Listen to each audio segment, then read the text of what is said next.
Selamat bertemu dalam pembelajaran daring mata kuliah struktur perkembangan tumbuhan 2 atau anatomi tumbuhan. Topik kita saat ini adalah organ batang. Kemampuan akhir yang diharapkan dari pertemuan ini adalah mahasiswa dapat menjelaskan struktur organ batang pada tumbuhan. Batang berbeda dengan akar, karena batang memiliki ruas dan buku. Dan pada setiap buku melekat sehelai daun atau lebih. Anatomi batang bergantung pada taraf perkembangan ruasnya. Dekat di belakang meristem apex, bagian sumbu di antara bakal daun amat pendek. Namun makin jauh dari apex, makin panjang ruas dan daun pada buku makin lanjut berdiferensiasi. Jadi perkembangan yang dialami setiap bagian dari sumbu, mulai dari awal sampai dewasa, dapat ditemukan di setiap saat pada taraf yang berbeda-beda dalam sumbu. Makin jauh dari apex, makin lanjut taraf perkembangan bagian sumbu tersebut. Kita masuk pada bagian yang pertama, struktur primer batang. Seperti pada akar, jaringan pada batang dapat dibagi menjadi jaringan epidermis, jaringan dasar, dan jaringan pembuluh. Perbedaan struktur primer batang pada spesies yang berbeda didasari perbedaan dalam jumlah jaringan dasar dan jaringan pembuluh. Pada tumbuhan konifera dan Magnoliopsida, jaringan pembuluh pada ruas batang umumnya tampak sebagai silindar berongga yang dibatasi di sebelah luar oleh korteks dan di sebelah dalam oleh empulur. Sistem jaringan pembuluh dapat dibagi menjadi bagian-bagian yang masing-masing disebut berkas ikatan pembuluh atau fasikel, dan parenkim di antara fasikel dinamakan parenkim interfasikel atau jari-jari empulur. Gambar ini menunjukkan diagram perubahan struktur batang dengan bertambahnya umur pada tumbuhan. Bagian A ditunjukkan irisan memanjang, B, C, dan D ditunjukkan irisan melintang. Kita masuk pada bagian yang kedua, yaitu jaringan penyusun batang. A. Epidermis. Epidermis biasanya terdiri dari satu lapisan sel dan memiliki stomata dan trikoma. Sel epidermis adalah sel hidup dan mampu bermitosis. Pada epidermis seringkali ditutupi oleh kutikula. Korteks mengandung parenkim yang biasanya berisi kloroplas. Kolenkim atau sklerenkim sering terdapat di tepi luar. Batas antara korteks dan daerah jaringan pembuluh seringkali kurang jelas karena tidak ada endodermis. Pada batang muda, lapisan korteks terdalam dapat berisi pati dan disebut seludang pati. Namun pada beberapa dikotil membentuk pita kaspari pada lapisan sel korteks paling dalam, dan beberapa tumbuhan paku endodermis nampak jelas. Kita masuk bagian B, empulur. Empulur yang merupakan bagian tengah dari jaringan dasar umumnya terdiri dari parenkim dan juga dapat mengandung kloroplas. Pada banyak batang, parenkim empulur rusak sewaktu pertumbuhan. Seringkali kerusakan seperti itu terbatas pada bagian ruas, sedangkan pada buku empulur masih utuh. Pada korteks dan empulur dapat mengandung idioblas. Kita masuk pada bagian C, jaringan pembuluh. Jaringan pembuluh dalam batang terdapat dalam ikatan pembuluh yang terdiri dari berkas floem dan silem. Pada penampang melintang dapat dibedakan macam ikatan pembuluh, yaitu ikatan pembuluh kolateral, bikolateral, dan konsentris. Bagian D, silinder pusat atau stele. Konsep stele adalah konsep yang menerangkan filogeni dari struktur sistem pembuluh dalam sumbu tumbuhan. Stele berarti tiang atau pilar, dan pada tumbuhan dimaksudkan sebagai inti dari sumbu tumbuhan, dalam hal ini batang dan akar, dan mencakup sistem pembuluh dengan daerah interfasikel, empulur maupun perisikel. Sumbu tumbuhan digambarkan sebagai pilar di tengah yang dikelilingi oleh korteks dan tertutup oleh epidermis. Pola susunan jaringan pembuluh primer untuk setiap kelompok tumbuhan itu berbeda-beda.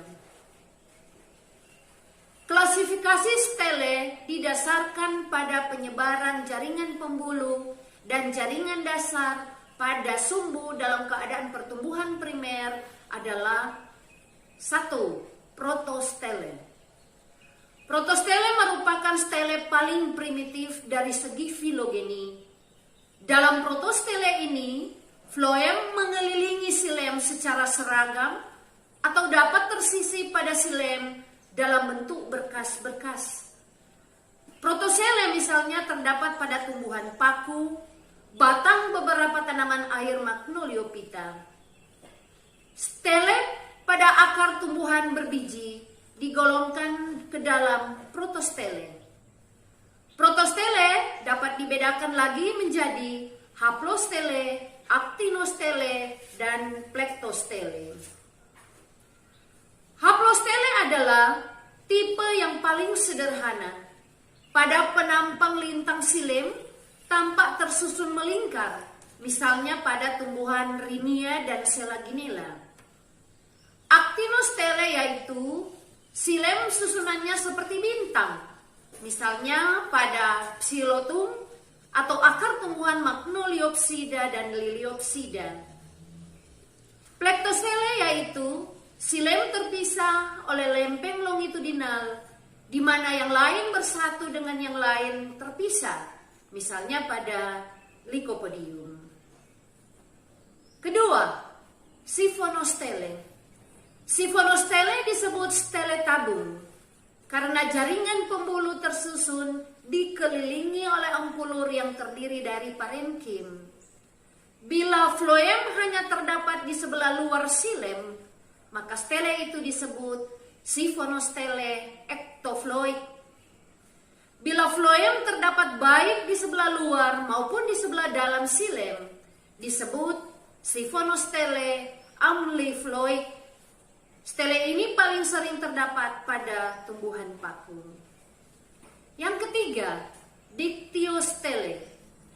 Dictyostele terjadi apabila pada siphonostele celah daun memanjang vertikal dan bertumpang tindih pada ruas batang, sehingga silender jaringan pembuluh terbelah menjadi berkas-berkas, dan setiap berkas terdiri dari xilem yang dikelilingi oleh floem. Dalam hal ini pada jaringan pembuluh konsentris amfikibral, misalnya pada tumbuhan paku. Keempat, eustele. Eustele, di mana pada stele ini silender pembuluh tidak hanya terbelah oleh celah daun, namun terbelah oleh daerah interfasikel lain. Stele ini umumnya terdapat pada batang Magnoliopsida dan Pinophyta. Yang kelima, atactostele. Atactostele merupakan variasi dari eustele, yaitu apabila sistem jaringan pembuluh tampak tersebar dalam penampang melintang seperti pada Liliopsida. Pada batang diferensiasi xilem biasanya secara sentrifugal atau ke arah luar. Xilem yang pertama kali dibentuk yaitu protoxilem, terletak di bagian dalam, berdekatan dengan bagian pusat batang. Xilem yang demikian disebut endar. Ini berbeda dengan xilem akar yang bersifat eksak. Diferensiasi floem sama seperti pada akar, yaitu secara sentripetal. Gambar ini menunjukkan macam-macam tipe stele. Warna hitam adalah xilem, warna putih luar adalah cortex, bagian putih tengah adalah phloem, dan bagian putih bagian dalam adalah empulur. Beberapa tumbuhan mempunyai struktur yang bervariasi. Berbeda dengan struktur umum dijumpai pada dikotil maupun monokotil. Struktur yang demikian dinamakan anomali. Misalnya, pada bougainvillea, ikatan pembuluh letaknya tersebar seperti pada monokotil.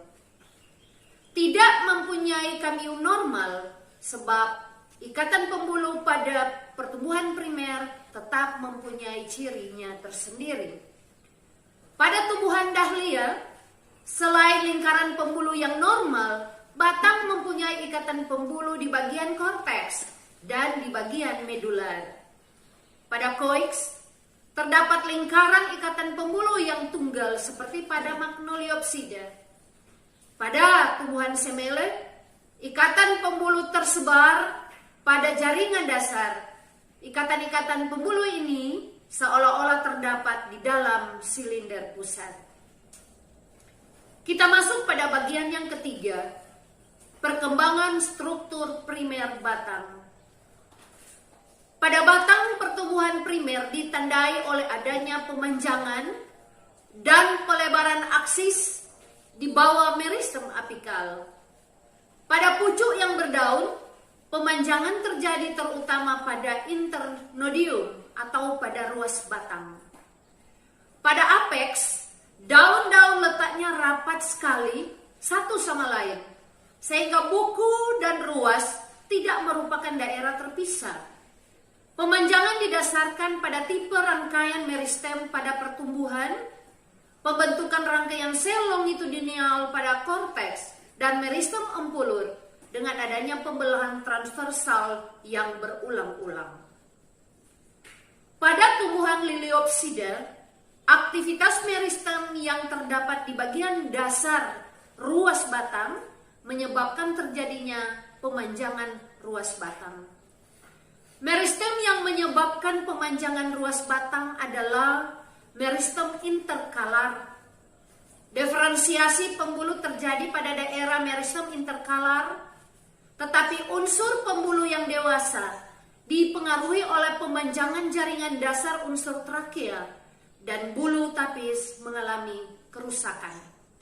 Bulu tapis yang rusak biasanya tidak segera diganti, sehingga terjadi hambatan pengangkutan makanan hasil asimilasi ke daerah meristem. Pertumbuhan menebal pada poros batang meliputi pembelahan perikinal dan pembentangan sel-sel korteks dan empulur.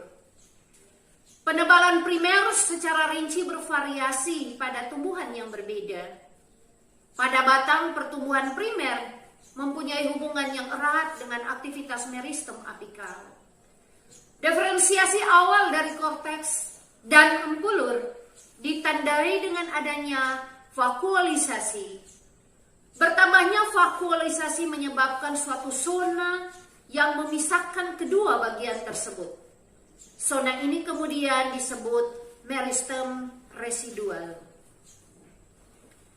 Selanjutnya terjadi pembelahan longitudinal dari meristem tersebut menghasilkan sel yang memanjang, dan ini merupakan prokambium pertama yang terdapat di daerah meristem residual. Pada akhir pertumbuhan prokambium yang terbentuk lebih banyak dan merupakan derivat meristem residual, prokambium kemudian terdiferensiasi menjadi ikatan pembuluh batang dan yang menuju ke daun. Setelah semua ikatan pembuluh telah terdiferensiasi, sisa meristem residual terdiferensiasi menjadi parenkim intervasikular. Pada buku-buku pertumbuhan vaskular, beberapa meristem residual menjadi parenkim jendela daun. Selanjutnya, pada ikatan pembuluh yang bertipe kolateral, phloem pertama kali tampak di sebelah luar prokambium dan xilem di sebelah dalam. Diferensiasi phloem selanjutnya adalah secara sentripetal yaitu unsur floem yang baru, dalam hal ini metafloem, terletak di sebelah dalam floem yang lama, yaitu protofloem. Xilem terdiferensiasi ke arah sentrifugal atau bagian luar. Pada pucuk batang terjadi diferensiasi xilem yang pertama kali adalah di bagian basal dari daun atau pada bagian ikatan pembuluh menuju daun. Pada ikatan pembuluh yang menuju daun dibentuk lebih dahulu sebelum xilem. Jika ikatan pembuluh mempunyai floem, maka floem dalam lebih dahulu dibentuk daripada floem bagian luar. Gambar ini menunjukkan perbedaan struktur anatomi irisan melintang pada batang. Yang pertama adalah pada Liliopsida, dalam hal ini adalah tanaman jagung, dan kedua adalah pada tumbuhan Magnoliopsida, dalam hal ini pada bunga matahari. Kita masuk dalam topik yang keempat, pertumbuhan sekunder batang. Pertumbuhan sekunder yang disebabkan oleh aktivitas kambium pembuluh menyebabkan bertambahnya jumlah jaringan pembuluh di dalam batang. Pertumbuhan sekunder terjadi pada batang pokok, pada cabang, pada tangkai daun, dan pada ibu tulang daun. Pada tumbuhan Pinophyta, Magnoliophyta herba, serta beberapa Liliopsida yang berkayu, dijumpai adanya pertumbuhan sekunder. Kambium pada batang dibedakan kambium vaskular, yaitu kambium yang terdapat di dalam ikatan pembuluh, dan kambium intervasikular, yaitu kambium yang terdapat di antara ikatan pembuluh. Pada umumnya, pertumbuhan sekunder dari kambium pembuluh menghasilkan lingkaran xilem dan floem sekunder secara terus-menerus. Pertumbuhan jaringan pembuluh sekunder di antara floem primer dan xilem primer menyebabkan perubahan-perubahan di dalam batang, terutama pada jaringan-jaringan yang terletak di sebelah luar kambium. Empulur dan xilem primer diselubungi oleh xilem sekunder, dan elemen pengangkut primer berhenti berfungsi. Protoxilem sel-selnya mengalami kerusakan, tetapi parenkim yang ada di sekitarnya kemungkinan masih tetap hidup sampai beberapa lama. Kadang-kadang sel-sel empulur berubah bentuknya oleh adanya tekanan dengan meluasnya badan sekunder. Floem primer didorong ke arah luar pada beberapa tumbuhan dikotil. Protofloem berkembang menjadi serat. Korteks masih tetap ada sampai beberapa tahun. Sel-sel yang mempunyai dinding tipis mengalami kerusakan. Lapisan epidermis mungkin masih ada ataupun tidak. Dengan adanya pertumbuhan sekunder selanjutnya, floem sekunder diperkirakan juga terdesak ke arah dalam. Oleh karena meluasnya, dalam hal ini terjadi pembentangan silinder kayu. Bertambah luasnya lingkaran sebagai akibat pembelahan sel-sel parenkim floem dan jari-jari. Pertumbuhan sel jari-jari ke arah perifer disebut dengan dilatasi. Umumnya batang tumbuhan monokotil tidak mengalami pertumbuhan sekunder. Bertambahnya diameter, dalam hal ini terjadi pertumbuhan menebal pada batang, disebabkan oleh adanya pembelahan dan pembentangan sel-sel parenkim. Pertumbuhan ini disebut pertumbuhan sekunder difusi. Pertumbuhan sekunder hanya terjadi pada monokotil herba dan lilioflora yang berkayu, seperti aloe, agave, cordylin, sansevieria, dan yucca. Kambium terdapat di dalam parenkim di luar ikatan pembuluh primer, menghasilkan ikatan pembuluh sekunder, serta parenkim ke arah dalam, ke arah luar, menghasilkan sejumlah kecil parenkim. Gambar ini menunjukkan irisan melintang batang yang menunjukkan pertumbuhan menebal sekunder pada batang dikotil sampai umur 2 tahun. Bagian A dan B ditunjukkan bagan stadia pertumbuhan. Bagian E ditunjukkan struktur terperinci pada batang umur 2 tahun. Kita masuk pada topik yang kelima, tipe-tipe batang. Berdasarkan struktur primer dan struktur sekunder, batang digolongkan menjadi A, batang konifer. Batang konifer terdapat misalnya pada tumbuhan pinus. Pada keadaan primer, ikatan pembuluh batang dapat dibedakan dengan ikatan pembuluh yang menuju daun. Ikatan pembuluh terpisah dengan yang lain oleh adanya daerah interfasikular yang relatif sempit. Kambium pembuluh tersusun oleh bagian fasikular dan interfasikular membentuk silinder xilem sekunder dan floem sekunder. Xilem pada tumbuhan konifer hanya terdiri atas trakeid dan xilem primer dari ikatan pembuluh yang terbentuk pada awal perkembangan mungkin masih terlihat empulur, tetapi floem primernya menghilang. Apabila floem primer yang rusak masih ada, maka dapat ditemukan batas antara floem dan korteks. Jika tidak, maka batas antara korteks dan floem sukar ditentukan, karena floem primer tidak membentuk serat. Korteks mengandung saluran resin. Bagian B, batang dikotil berkayu. Kebanyakan tumbuhan dikotil berbentuk pohon, misalnya pada salix, prunus, quercus, bagian interfasikulernya sempit, sedangkan pada tumbuhan tilia sangat sempit, sehingga jaringan pembuluh sekunder merupakan suatu lingkaran tertutup. Pada batang tumbuhan tilia menggambarkan secara umum tumbuhan dikotil berkayu. Xilem primer merupakan bagian yang sempit di sekitar empulur dan dapat dibedakan dari xilem sekunder.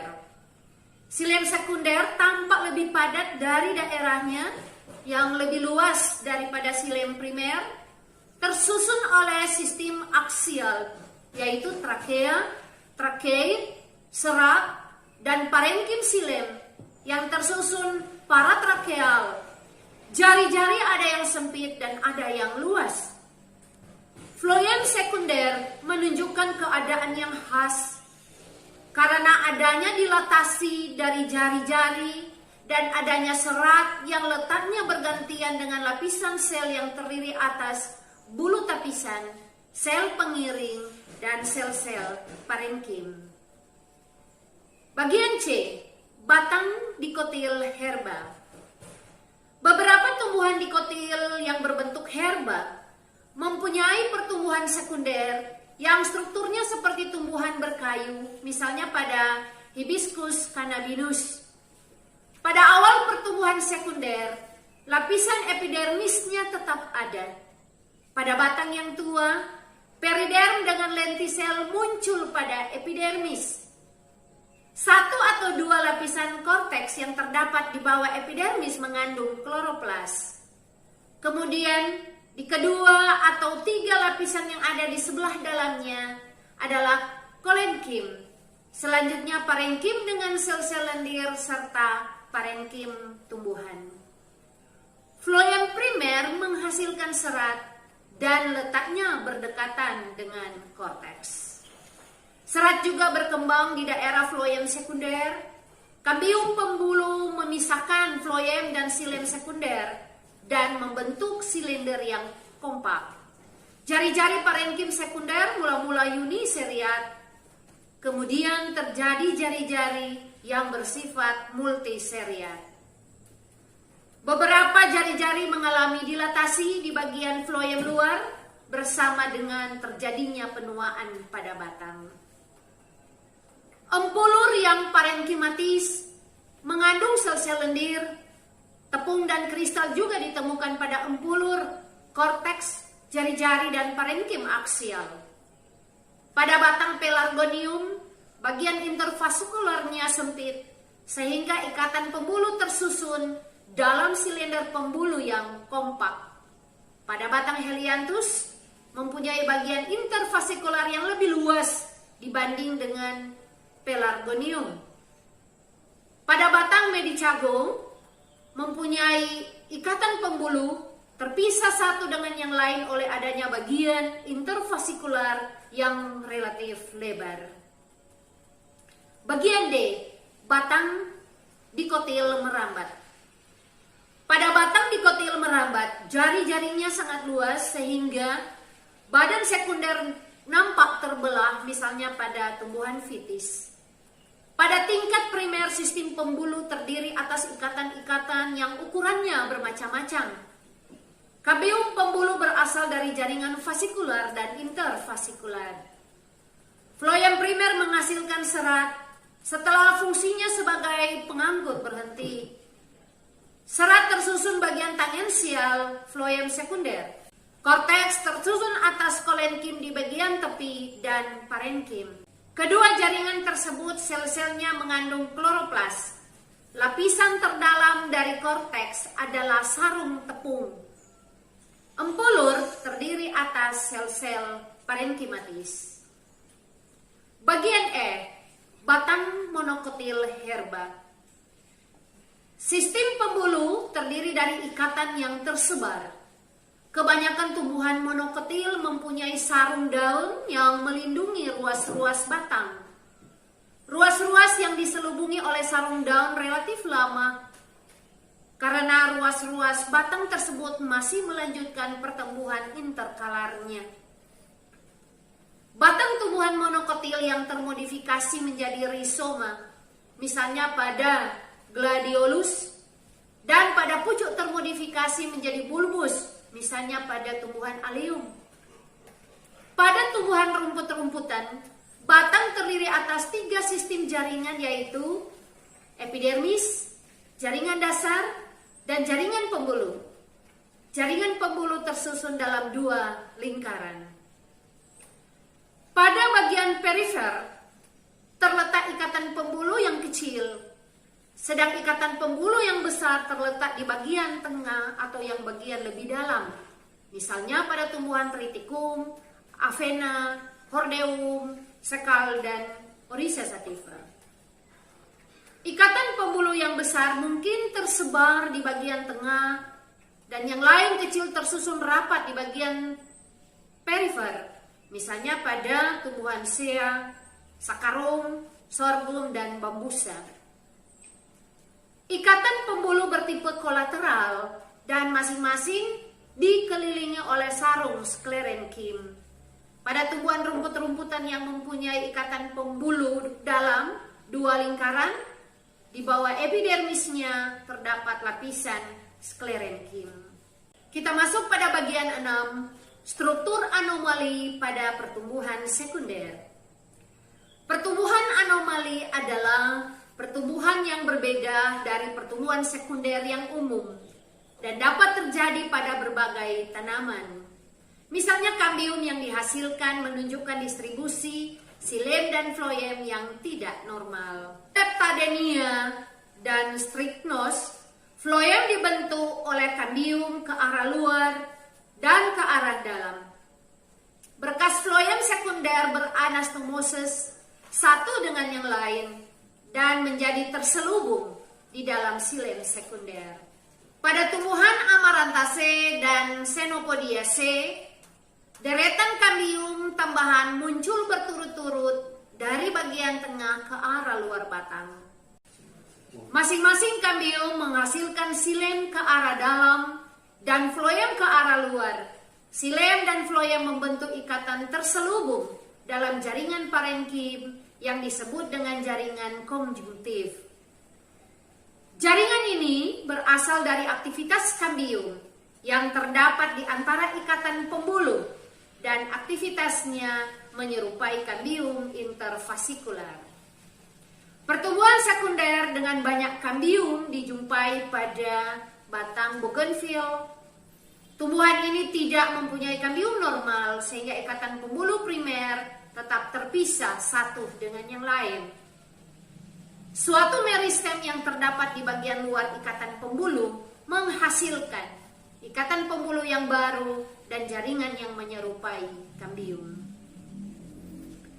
Pada Bignoniaceae, setelah silindar kambium normal terbentuk pada akhir pertumbuhan primer, beberapa bagian dari kambium berhenti menghasilkan xilem, tetapi melanjutkan membentuk derivatnya ke arah floem. Jadi, terdapat dua macam kambium, yaitu yang mempunyai aktivitas kedua arah dan yang lain ke satu arah. Anomali ini menyebabkan floem terdapat di dalam xilem, disebut dengan floem intersiler, sedang kambium normal menghasilkan xilem dan floem kedua arah. Floem yang dihasilkan secara sentrifugal oleh kambium akan terdesak ke arah luar. Demikian kita telah mengikuti pemaparan materi tentang organ batang. Terima kasih.